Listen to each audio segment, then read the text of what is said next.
Hello to all of our viewers. I'm Virginia, this is Paul, and we are Blackberry Abbey Conversations. We come on here now and again to talk about relevant issues that are just a part of the everyday human grind.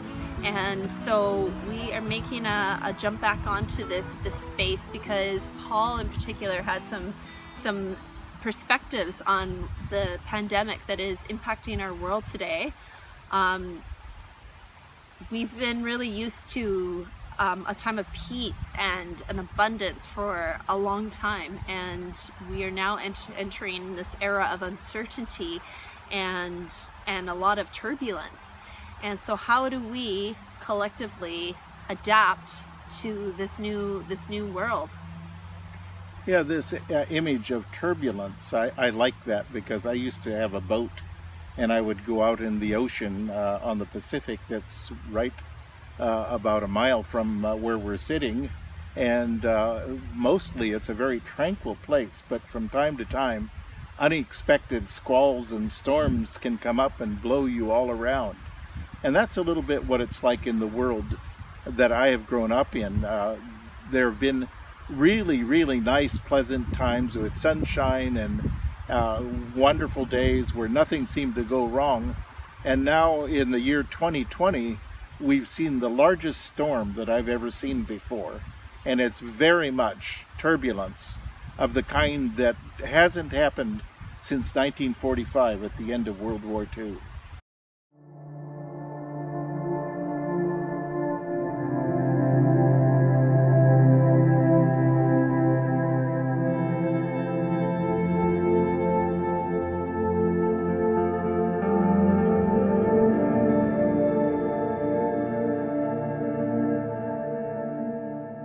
And so that we're talking about that's good 70 years. Yes, nearly really. 75 years. It's 75 years. That's an entire generation Yeah. that we have not really seen this level of upheaval.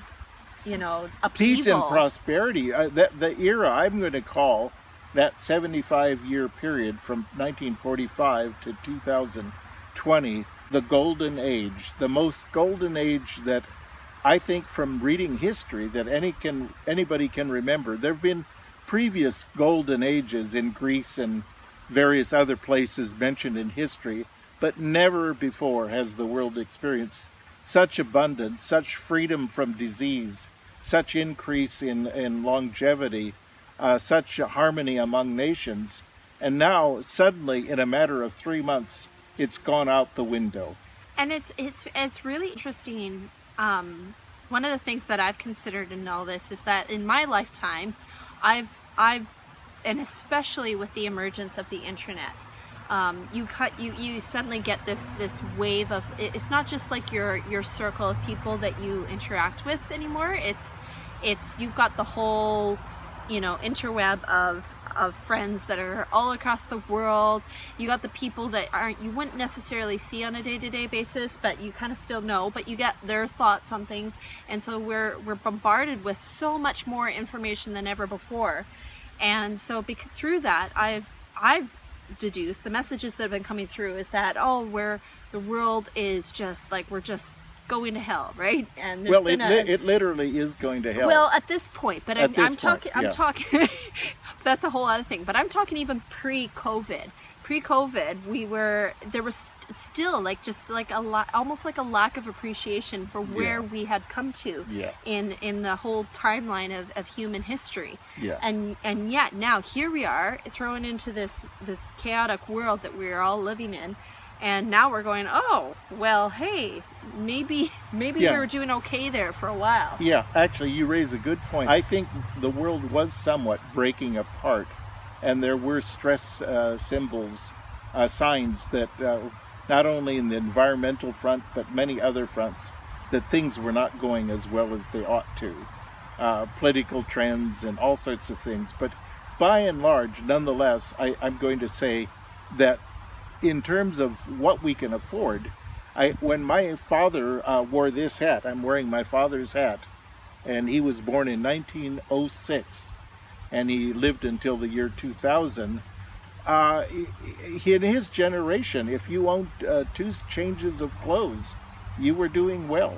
If Yeah. you had one battered old hat that you would wear both in the daytime and wear to church, you weren't doing all that bad. And our generation, I mean, nobody before would have been able to afford a car, a computer, and all the clothes, going out to eat, flying in airplanes. I mean, all of those things are amazing. And even people from Africa and Asia and South America are able to do that these days. Or they were, until suddenly all the borders closed. I was talking with a friend about this, and she had some really interesting thoughts. She was sharing about how she realized that she's kind of, without even realizing it, she had a sense of entitlement to life as she has known it. Like, and it's like what you're talking about, like the ability to just like save up and go purchase an airline ticket and hop on a plane and go somewhere tropical.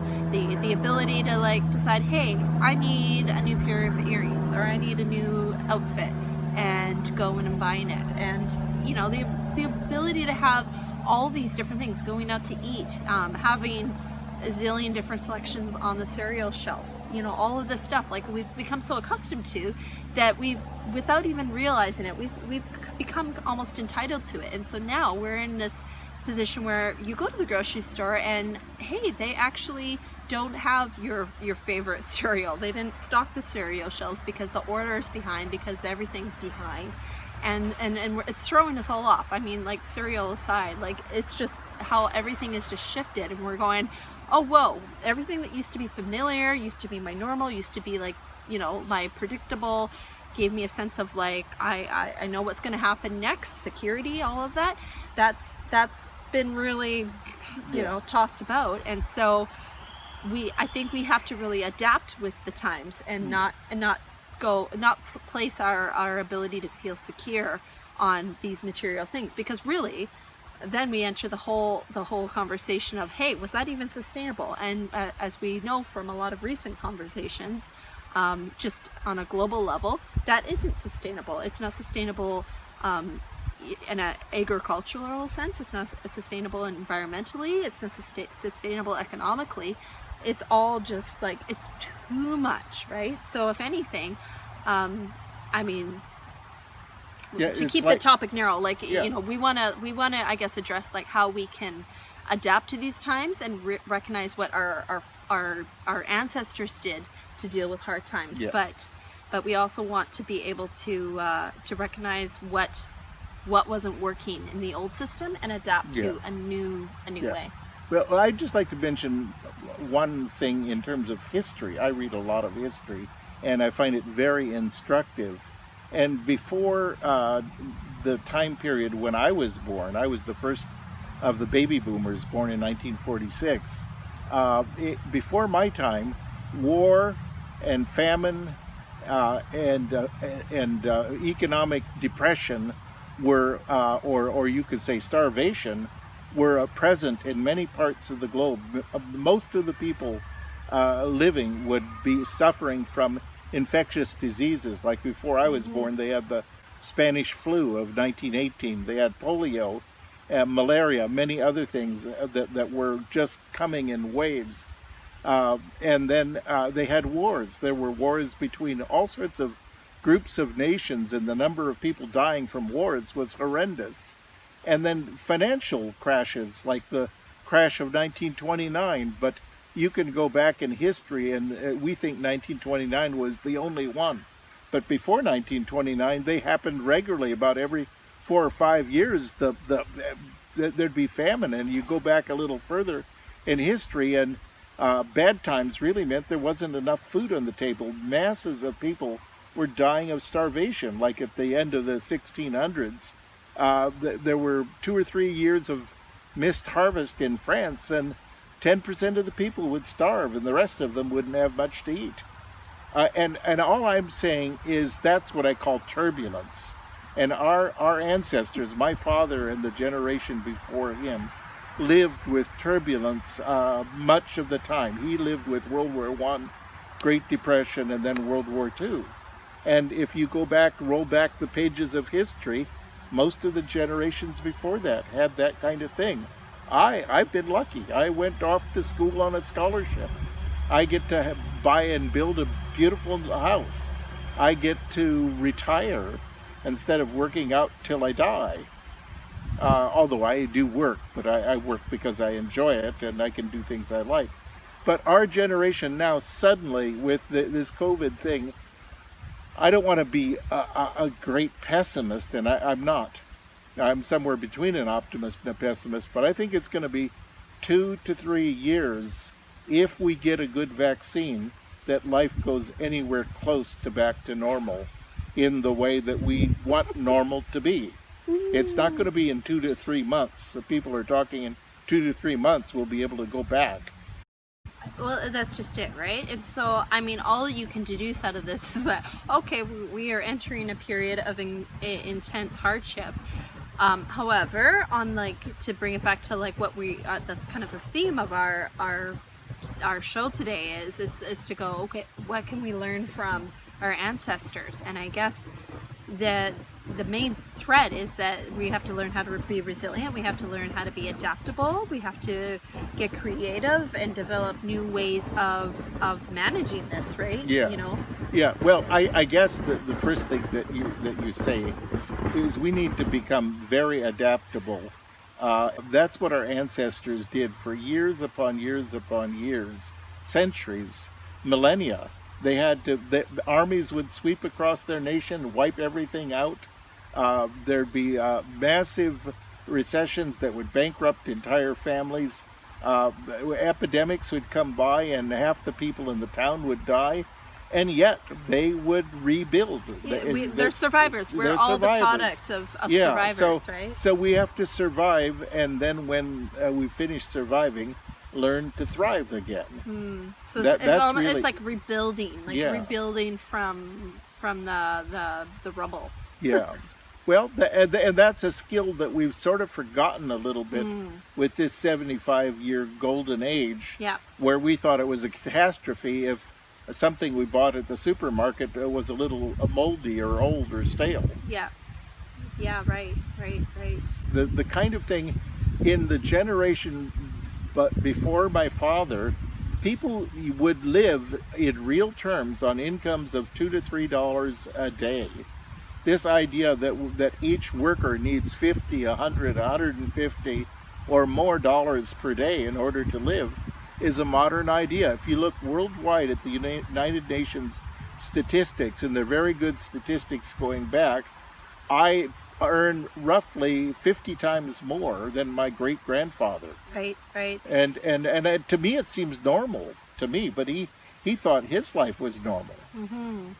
Yeah, totally. No, it's what has become normal in our world today. What the standard of living, and there's obviously some really good things about that. The standard of living has gone up from 100 years ago, 200 years ago, whatever, and there's a lot of good things about that. But there has to be a way to bring some of those things forth, like modern plumbing, and indoor plumbing, and modern medicine, and different things. Like there's certain things that absolutely we should carry forward into this new paradigm, but maybe the excess needs to be and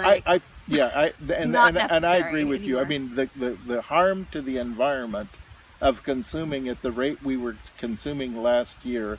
I mean, the best thing that's come out of this whole thing is that oil consumption has fallen dramatically. Energy, Right? electricity, Yeah. everything Yep. else. I mean, the plants and the animals and the earth is happy that we've stopped abusing it. The number of trees being cut down right now, the It's number of funny cars because being produced. Isn't it funny? Because it just literally months before this all blew up, we were having earth rallies, all over the world. We were having earth rallies going, we need to lower our emissions. We need to get rid of that plastic island in the ocean. We need to, lower consumption. We need to take more of an individual invested interest in this. And here we are, and it's happening.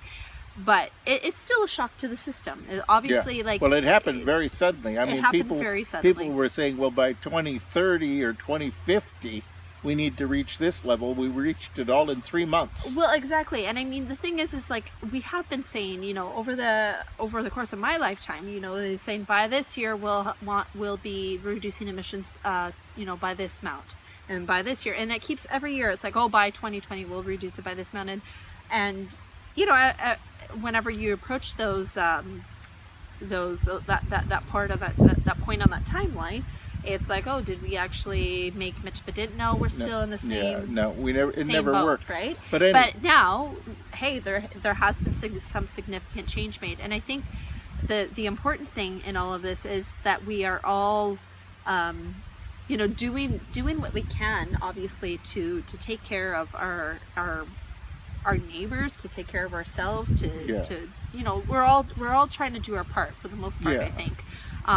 But I think just having this attitude of it's going to take a big upheaval, it's going to take a big change and rattling of our system, and a willingness to go, okay, like, this is what's happening, whether we like it or not, whether it feels good or not. I'm at home with my 3 children, and it's not fun all the time. We had a great day yesterday, and today was awful. It was the shits. It was just like, and it's going to be part of it. But I think if we can keep have a couple glasses of wine and keep the whole perspective of, okay, this is part of the growth. This is part of the adapting, part of building the resilience, part of rebuilding. I think we can start to go in a better direction for humanity. And overall, I think we need to retain our faith in ourselves, our own futures, the future of this world, the future of the universe. I have a little anecdote about that. So if there's one thing that struck me thinking about that very thing, is I had a conversation with my kids. I was tucking my 2 boys into bed the other night, and from their little 8-year-old, 6-year-old perspectives, they have already very much absorbed the message just from like what they learn at school, what they hear, through media, through conversations they overhear, wherever they're getting their information. They have already absorbed the message that humans are just like a scourge upon the earth, that we have ruined it. We created plastic, and we don't care about the environment, and we've ruined our world. Those are the messages. Like, this is what they were telling me literally at bedtime a couple nights ago. And not to argue that like there is an element of truth there, because obviously there is. Like, these things all did happen, but it's just more that their perspective is like, shame on us, and like we're just like, we're awful.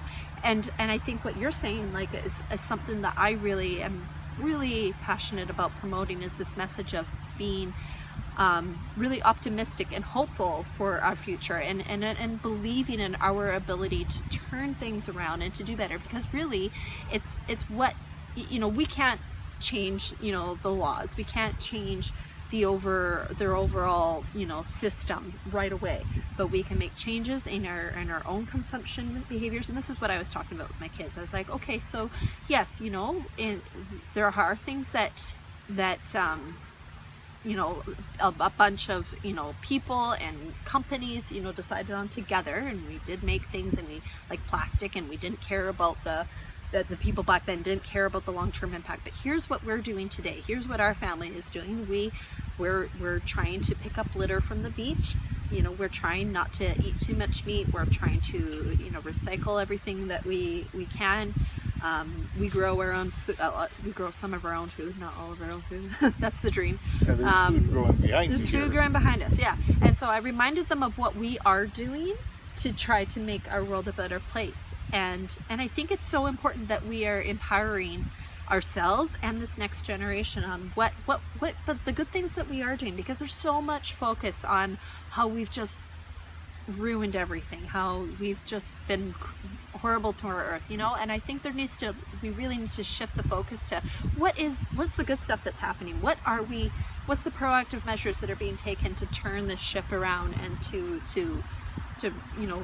gather in well, I think the people and the nations of the world are by and large responding in a very heroic way to this crisis.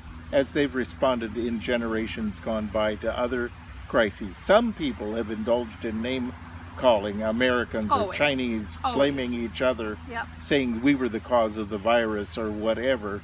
But by and large, I think most people see this as a common human problem where the rich need to help the poor, and we all need to help each other.